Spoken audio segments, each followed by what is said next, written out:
విజయవాడ భవానీపురంలో పోసానిపై మరో కేసు నమోదైంది. PT warrant పై పోసాని కృష్ణమురళిని తీసుకొచ్చేందుకు ఇప్పటికే Vijayawada chief metropolitan magistrate court అనుమతి ఇచ్చింది. దీంతో పోసానిని విజయవాడ తీసుకొచ్చేందుకు భవానీపురం పోలీసులు కర్నూలు వెళ్లారు. సాయంత్రానికి పోసానిని భవానీపురం పోలీస్ స్టేషన్ కు తీసుకొచ్చే అవకాశం ఉంది.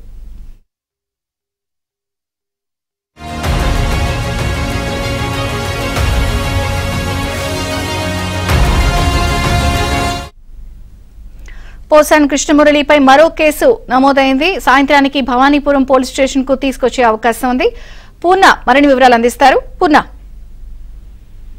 విజయచంద్రిక, భవానీపురం పోలీస్ స్టేషన్ లో పోసాని కృష్ణమురళిపై మరో కేసు నమోదైంది. అయితే ఈ కేసు పైన పీటీ వార్ మీద పోసాని కృష్ణమురళిని తీసుకొచ్చేందుకు న్యాయమూర్తి అనుమతి కోరారు. అయితే Vijayawada chief metropolitan magistrate court కూడా దానికి అనుమతి ఇచ్చింది.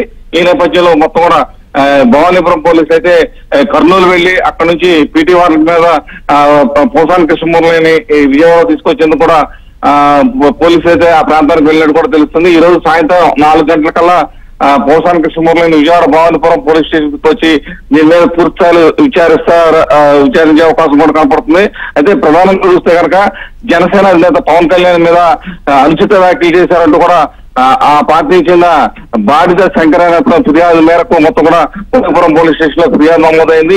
ఈ ఫిర్యాదు ఆధారంగానే పోసాని కృష్ణమురళి మీద కేసు నమోదు చేసినట్టు కూడా పోలీసులు అయితే తెలుపుతున్నారు.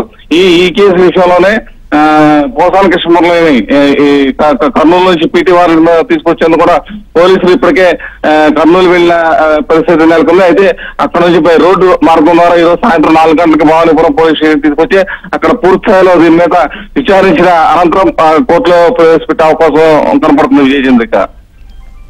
Right, thank you Purna.